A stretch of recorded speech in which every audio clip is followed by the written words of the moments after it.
시청자 여러분 안녕하십니까? 한국선거방송 뉴스입니다. 내년 4월 7일에는 서울특별시장 및 부산광역시장 보궐선거를 비롯해 전국에서 재보궐선거가 실시됩니다.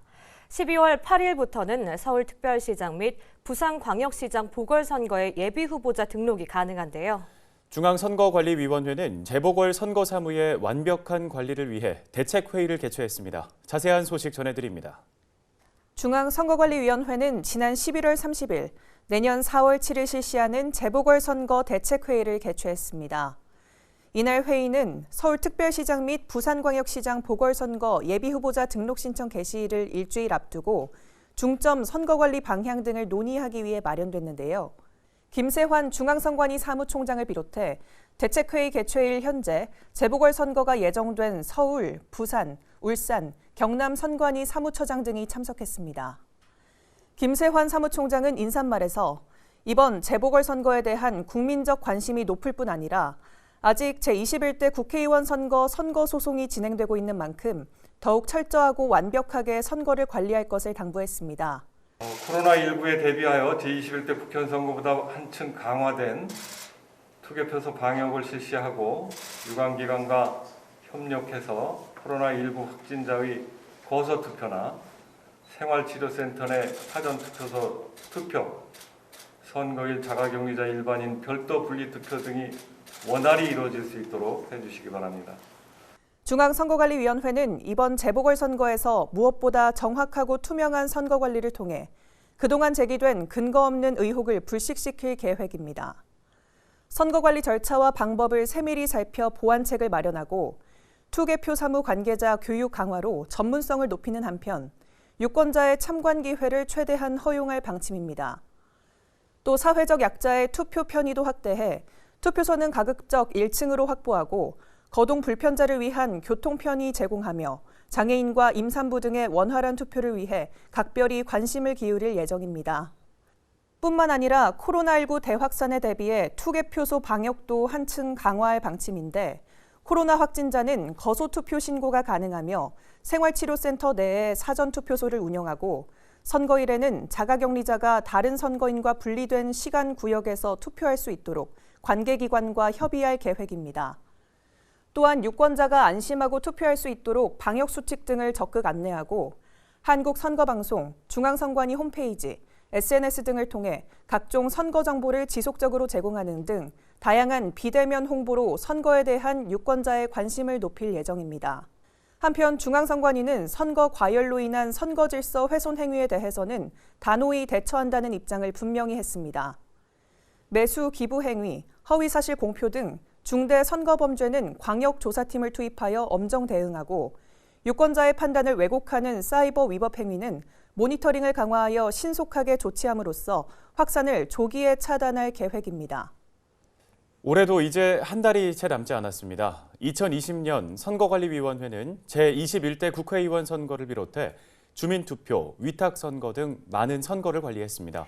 그래서 이번에는 2020년도에 실시된 선거들을 돌아보는 시간을 준비했습니다. 선거관리위원회는 법률이 정하는 바에 따라 국가 및 지방자치단체의 선거에 관한 사무, 국민투표에 관한 사무, 정당에 관한 사무, 공공단체 등 위탁선거에 관한 법률에 따른 위탁선거에 관한 사무, 기타 법령으로 정하는 사무를 행합니다. 이에 따라 2020년에는 제21대 국회의원 선거 및 재보궐선거뿐만 아니라 주민투표, 공공단체 등의 위탁선거 등을 관리했는데요. 먼저 지난 4월 15일 제21대 국회의원 선거 및 재보궐선거를 실시했습니다. 코로나19 확산으로 상당수 국가가 선거를 연기 취소했던 상황에서 선거관리위원회는 코로나19 대응 특별관리 대책을 마련하여 손소독 등 관련 절차를 철저히 준수, 안전하고 공정하게 투개표 관리를 진행했습니다. 또 2건의 주민투표도 있었는데요. 국방부가 대구 군공항 이전 부지를 놓고 경상북도 군위군 주민과 의성군 주민을 상대로 주민투표를 실시한 결과 최종적으로 공동후보지인 경북 의성군 비안면과 군위군 소보면이 선정됐습니다. 천안시 일봉산 도시공원 민간개발 특례사업 추진 여부를 두고 지난 6월 26일 천안시 일봉산 인근 6개 동의 주민투표권이 있는 사람을 대상으로 주민투표를 실시했는데 그 결과 최종 투표율이 10.29%를 기록함에 따라 개표가 진행되지 않고 마무리됐습니다. 선거관리위원회는 공공단체 등의 위탁선거 사무관리도 시행했습니다. 1월 14일에는 제21대 산림조합 중앙회장 선거와 제15대 산림조합 중앙회 상임감사 보궐선거를 관리했고 1월 31일에는 농협중앙회 대강당에서 열린 제24대 농협중앙회장 선거를 관리했습니다. 또한 경북대, 부경대 등 국립대학교 총장 임용 후보자 추천을 위한 선거도 위탁 관리했습니다. 중앙선거관리위원회는 2021년에도 더욱 철저하고 완벽하게 선거를 관리할 것이라고 밝혔습니다. 선거관리위원회는 공공단체 등 위탁선거에 관한 법률에 따라 내년 1월 실시하는 대한장애인체육회장 선거사무를 위탁관리하고 있습니다. 이와 관련해 지난 4일 입 후보 안내 설명회를 개최했는데 그 현장 다녀왔습니다. 제5대 대한장애인체육회장 선거 입 후보 안내 설명회가 지난 12월 4일 서울 올림픽파크텔에서 열렸습니다. 이번 입 후보 안내 설명회는 입 후보 예정자와 선거 사무 관계자, 대한장애인체육회 관계자 등을 대상으로 진행됐습니다.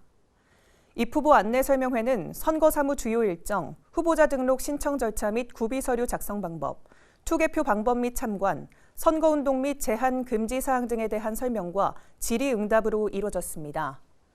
선거관리위원회는 2021년 1월 19일 실시하는 대한장애인체육회장 선거 사무를 관리하는 데 있어 위탁단체의 자율성을 최대한 존중하되 공정하고 투명한 선거 사무 관리로 신뢰도를 제고하고 정확한 절차 사무 추진과 수요자 중심의 서비스 확대로 위탁 관리 만족도 제고 및 선거 관리 효율성을 도모하겠다고 밝혔습니다.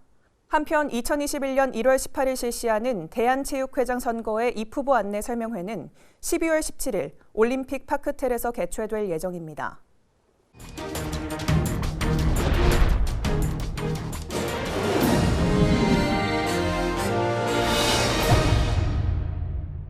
이번에는 이것이 궁금하다입니다. 오늘은 선거인 명부에 대해서 정수연 리포터가 자세히 설명해 드립니다.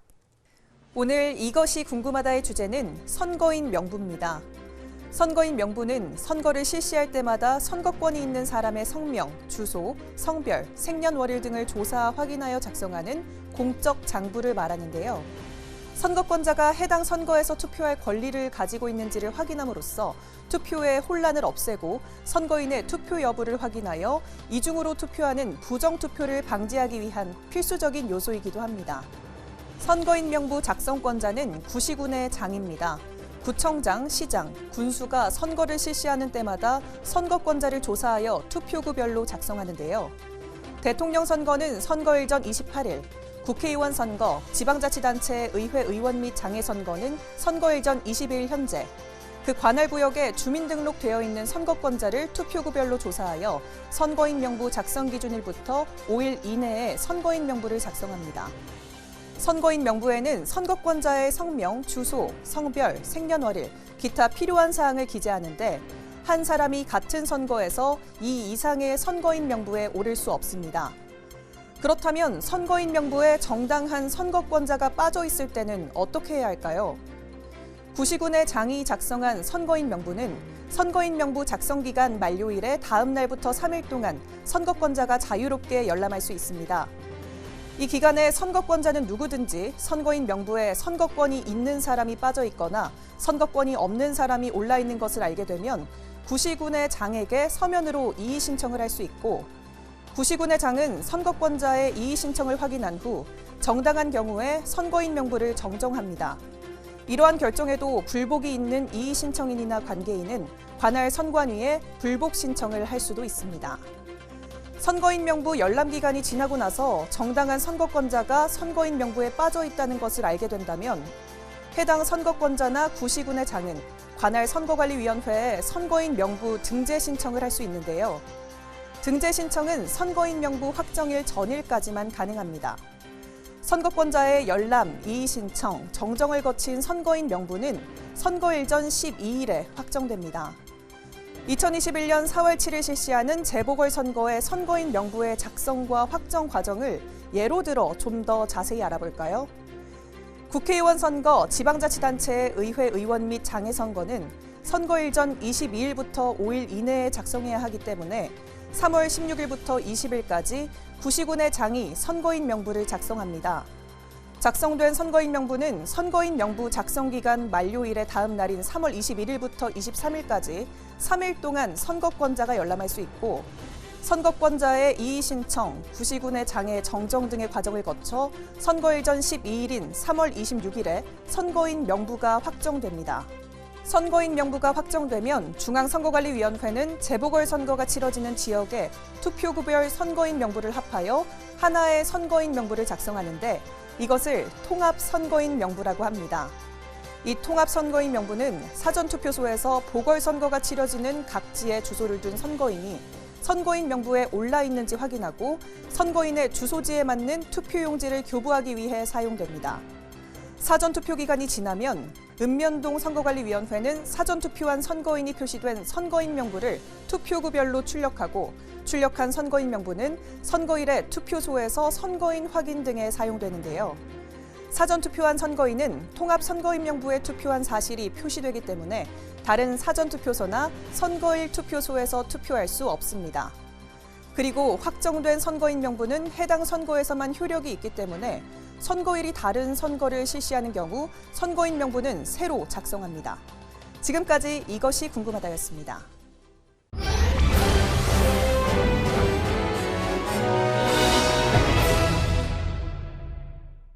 선거와 관련된 다양한 궁금증을 풀어주는 TV 똑똑한 선거 알림이 시간입니다. 이번 시간은 기탁금에 대해서 알아볼 텐데요. 김서영 리포터가 전해드립니다. 오늘 TV 똑똑한 선거 알림이의 키워드는 기탁금입니다. 공직선거에서 후보자 등록을 신청하는 사람은 일정한 금액의 기탁금을 관할 선거구 선거관리위원회에 납부해야 합니다. 이렇게 기탁금 제도를 마련한 것은 후보자 난립을 저지하여 선거 관리의 효율성을 꾀하고 과태료나 집행비용을 사전에 확보하는 데 그 목적이 있는데요. 그렇다면 선거에 출마하기 위해서 납부해야 하는 기탁금은 얼마일까요? 기탁금 액수는 공직선거법에서 정하고 있습니다. 대통령 선거는 3억 원, 지역구 국회의원 선거는 1,500만 원, 비례대표 국회의원 선거는 500만 원, 시도지사 선거는 5천만 원, 시도의회 의원 선거는 300만 원, 자치구시군의 장선거는 1,000만 원, 자치구시군 의원 선거는 200만 원입니다. 기탁금은 금액이 너무 높으면 후보 예정자의 참정권과 정치적 의사표현의 자유를 과도하게 제약하게 되고 금액이 너무 낮으면 후보자 난립을 방지하고자 한 제도의 의미가 퇴색되기 때문에 이전부터 헌법 소원이 끊임없이 제기됐습니다. 그래서 2016년 비례대표 국회의원 후보자 기탁금이 헌법재판소에서 위헌 결정을 받아 2020년 제21대 국회의원 선거 직전에 기탁금이 3분의 1로 줄어들기도 했고 대통령 선거 후보자 기탁금 5억 원이 너무 과도하다는 헌재 결정도 있었습니다. 그렇다면 예비 후보자로 등록을 하고자 하는 사람도 기탁금을 납부해야 할까요? 네, 납부해야 합니다. 예비 후보자가 되고자 하는 사람은 후보자 기탁금의 20%만을 우선 납부하면 되는데요. 2021년 4월 7일에 실시하는 재보궐선거에 출마하고자 하는 경우 시도지사 선거 예비 후보자는 1,000만 원, 지역구 국회의원 선거의 예비 후보자는 300만 원, 시도의회 의원 선거 예비 후보자는 60만 원, 자치구시군의 장선거 예비 후보자는 200만 원, 자치구시군 의원 선거는 40만 원을 납부해야 합니다. 한편 선거에 출마하기 위하여 납입한 기탁금은 선거가 종료된 후에 무조건 돌려받을 수는 없습니다. 일정한 조건을 충족한 사람에게만 반환하게 되는데 후보자가 납입한 기탁금 반환 조건부터 살펴보겠습니다. 후보자가 납입한 기탁금은 일정한 조건을 충족한 후보자에게 선거일 후 30일 이내에 반환합니다. 반환 조건 역시 공직선거법에 규정되어 있는데요. 대통령 선거, 지역구 국회의원 선거, 지역구 지방의회 의원 선거, 지방자치단체의 장선거는 후보자가 당선되거나 사망한 경우와 유효 투표 총수의 100분의 15 이상을 득표한 경우에는 기탁금 전액을 반환하고 유효 투표 총수의 100분의 10 이상, 100분의 15 미만을 득표한 경우에는 기탁금의 100분의 50에 해당하는 금액을 반환합니다. 그렇다면 여기서 잠깐, 예를 들어 유효 투표 총수가 781표인 경우 기탁금 전액을 반환받기 위한 득표수는 얼마일까요? 781표의 15%는 117.25표입니다. 법 규정에 따르면 117.25표 이상이 되어야 전액을 돌려받을 수 있기 때문에 후보자는 118표 이상을 받아야 기탁금 전액을 돌려받을 수 있습니다. 비례대표 국회의원 선거, 비례대표 지방의회 의원 선거는 해당 후보자 명부에 올라있는 후보자 중 당선인이 있는 때에는 기탁금 전액을 반환하지만 당선인 결정 전에 사퇴하거나 등록이 무효로 된 후보자의 기탁금은 반환하지 않습니다. 예비 후보자가 기탁금을 반환받을 수 있는 조건은 어떤 것이 있을까요? 예비 후보자는 사망하거나 당헌 당규에 따라 소속 정당에 후보자로 추천하여 줄 것을 신청하였으나 해당 정당의 추천을 받지 못하여 후보자로 등록하지 않은 경우에는 기탁금 전액을 돌려받습니다. 지금까지 TV 똑똑한 선거 알림이었습니다. 선거와 민주주의의 역사를 걷다 시간입니다. 오늘은 인천 팔미도에 대해서 알아봅니다. 함께 보시죠.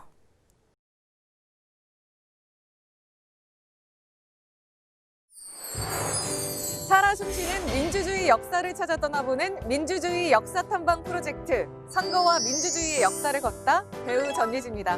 역사 전문 강사 은동진입니다.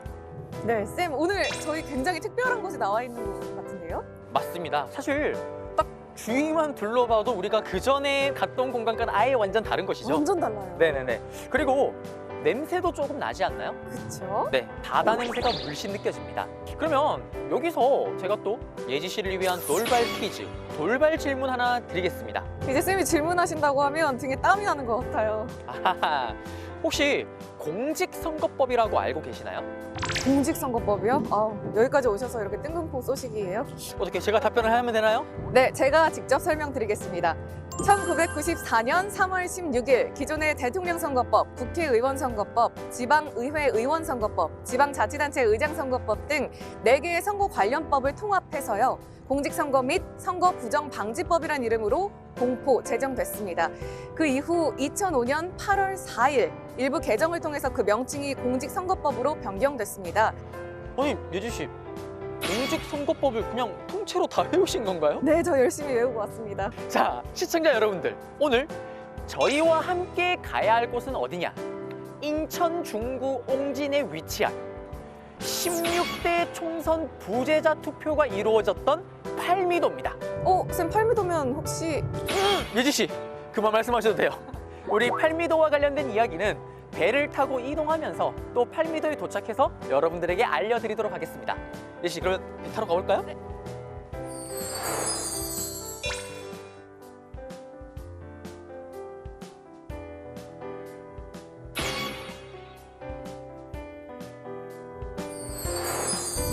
선생님, 바로 저기가 팔미도인가요?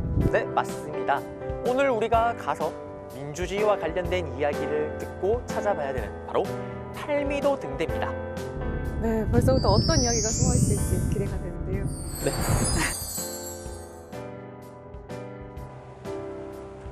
예지 씨, 드디어 먼 백길을 타고 우리가 팔미도에 도착을 했습니다. 맞습니다. 경치도 좋고 날씨도 좋고 기분도 좋아지는 것 같은데요. 쌤, 이쯤에서 이곳에 온 이유를 자세히 설명해 주셔야죠. 예지 씨, 우리가 그 전에 함께했던 공간들이나 장소들을 보시게 되면 민주주의를 얻기 위해서 우리가 겪었던 고통, 아픔을 볼 수가 있었습니다. 네, 맞습니다. 그런데 오늘 우리가 함께할 이 팔미도에서는 그렇게 힘들게 얻어낸 민주주의를 어떻게 실현해 나가는지를 볼 수 있습니다. 부재자 투표라고 혹시 기억이 나시거나 들어본 적이 있으신가요? 부재자 투표 들어는 봤는데요. 기억나는 건 많지 않은데 선생님의 설명이 필요한 것 같습니다. 아마 예지 씨 세대는 부재자 투표보다는 사전 투표라는 단어가 더 익숙할 거예요. 네, 맞죠? 그래서 부재자 투표와 사전 투표는 뭐 좀 핵심만을 알려드리자면 부재자 투표는 사전에 신고를 해야 돼요. 투표를 하기 위해서. 그렇지만 사전 투표는 사전에 신고 없이 신분증만 가지고 있으면 사전 투표소라고 만들어진 곳에 가서 그냥 자유롭게 전국 어디서든 투표소에 가서 투표를 할 수가 있는 거죠. 부재자 투표, 사전 투표 모두 선거일에 투표를 하기 어려운 분들을 위해서 만들어진 제도라고 보면 되겠네요. 그렇죠. 네네네. 시청자 여러분들을 위해서 부연 설명을 좀 해드리자면 공직선거법이 개정되면서 2013년에 그해 4월 재보궐선거가 치러질 때 사전투표를 시행합니다. 그리고 그 다음에 2014년에 제6회 전국 동시 지방선거에서 전국적으로 사전투표를 시행하게 되죠. 그러면서 그해 부재자 투표는 폐지되게 됩니다. 아, 그런 역사가 있었군요. 예지 씨, 그러면 이제 본격적으로 팔미도 등대를 가서 남은 이야기들을 좀 해볼까요? 네.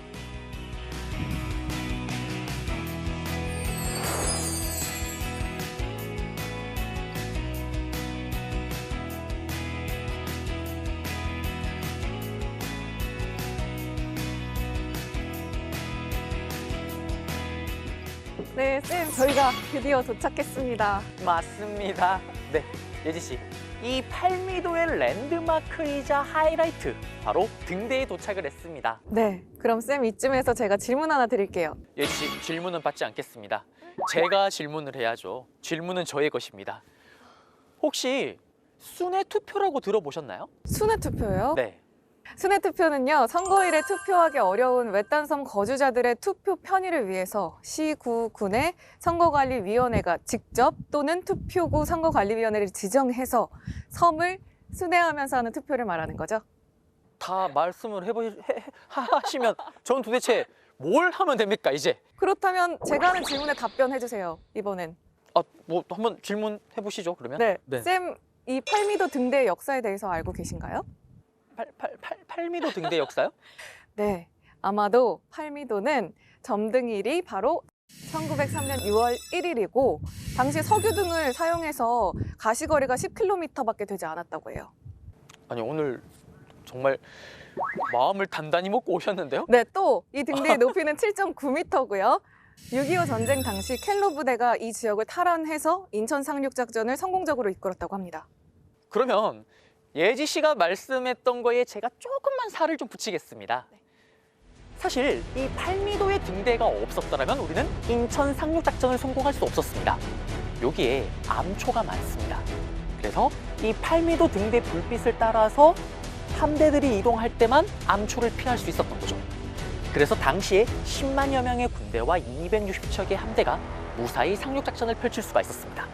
그런데 예지 씨 때문에 지금 우리 민주주의 역사를 얘기하러 온 건데 지금 이 얘기가 중요한 게 아니고요. 사실은 민주주의와 관련해서 이 팔민도가 정말 중요한 의미가 있습니다. 어떤 의미가 숨어 있나요? 15대 총선 때 당시 등대를 지켰던 등대원 3분의 소중한 주권을 받기 위해서 선거관리위원회의 10여 명의 직원들이 배를 타고 이곳에 옵니다. 그리고 기표소와 투표함을 설치를 하고 임시 투표소를 설치를 하죠. 단 3분의 표를 받기 위해서요? 네, 맞습니다. 네. 당시에 선거관리위원회의 부위원장님께서 팔미도 지역에서 순회 투표의 시작을 알립니다. 요즘에는 아무래도 시간과 장소 모두 유권자에게 초점이 맞춰져 있다 보니까 뒤에서 그렇게 많은 분들이 수고해 주셨는지 몰랐습니다. 네, 맞습니다. 그런데 이 팔미도 지역에서의 순회 투표는 16대 총선을 끝으로 사라지게 됩니다. 왜요? 많은 인력과 장비, 그리고 재정적인 문제들이 따르잖아요. 그래서 효율적인 면만 놓고 봤을 때는 너무나도 비효율적입니다. 그래서 결국엔 우편으로 여기 계시는 분들의 주권을 행사할 수 있도록 선관위에서 조치를 취하죠. 그러면 저희가 있는 이곳이 마지막 순회 투표의 장소인 거죠? 네, 맞습니다. 지금까지 말씀하신 내용을 종합해보면 단 3분의 투표권을 위해서 10분이 넘는 관계자분들이 이곳에 오셨다. 그거죠? 네, 맞습니다. 그렇다면 3분이 투표하는 데 걸린 시간은 얼마나 됐나요? 5분입니다. 5분이요? 단 5분을 위해서. 효율도 중요하지만 한 분 한 분의 소중한 주권 행사를 받기 위한 노력이 정말 높게 평가되어야 될 겁니다. 그리고 이 팔미도에서 민주주의를 굳건히 하는 역사적인 행사가 이루어졌다는 것도 여러분들께서 잊지 않으셔야 될 겁니다. 네, 주권은 정말 신성한 거니까요. 네, 맞습니다. 그리고 또 혹시나 보고 계신 시청자 여러분들께서 팔미도를 또 방문하시는 분들이 있을 것 같아요. 만약에 오시게 되면 등대가 2개가 있습니다. 과거에 만들어진 등대는 1903년이고요. 그리고 지금 저희가 있는 곳은 2003년도에 만들어진 등대입니다. 그리고 원래는 일반인들에게는 개방이 되지 않았습니다. 2009년도에 인천 방문의 해를 맞이하면서 일반인들에게, 우리들에게 이렇게 공개가 되었던 거죠. 그래서 나중에 꼭 한번 기회가 되신다면 팔미도의 등대를 관람하시고 그리고 민주주의의 역사가 깃든 곳이라는 것도 한번 느꼈으면 참 좋을 것 같습니다. 예지 씨, 순회 투표가 이루어졌던 팔미도에 왔는데 기분이 어땠나요? 우선 굉장히 신기했어요. 저는 팔미도라고 해서 등대만 열심히 공부해 왔는데 많은 이야기들이 있었군요. 아니 무슨 예지 씨가 등대 이야기만 하셨습니까? 역사 얘기까지 다 하셨잖아요. 이 팔미도, 순회 투표가 이루어졌던 공간이자 장소, 그리고 마지막 순회 투표가 이루어졌던 곳이기도 합니다.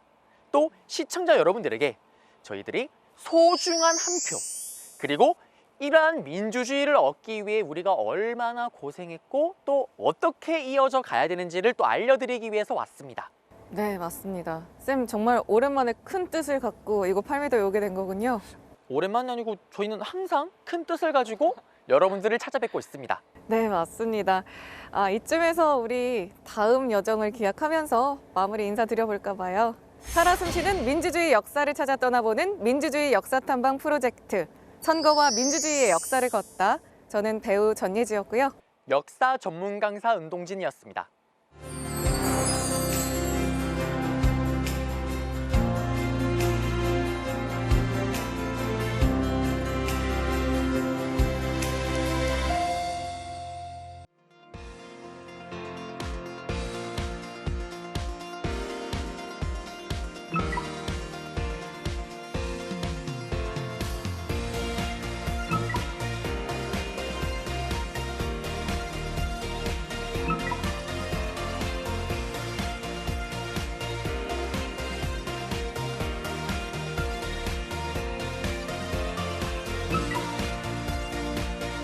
Three, two, one.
선거관리위원회는 올해 제21대 국회의원 선거를 비롯해 재보궐선거, 주민투표 공공단체 등의 위탁선거 등을 공정하게 관리했습니다. 12월 8일 서울시장과 부산시장의 재보궐선거 예비후보자 등록 신청을 시작으로 내년 실시하는 재보궐선거의 본격적인 관리에 돌입하는데요. 재보궐선거에 대한 국민적 관심이 높은 만큼 선거관리위원회는 더욱 철저하고 완벽하게 선거 관리를 할 것이며 특히 매수, 기부행위, 허위사실 공표 등 중대선거범죄는 엄정 대응할 방침입니다. 오늘 한국선거방송 뉴스는 여기까지입니다. 시청해주신 여러분 고맙습니다.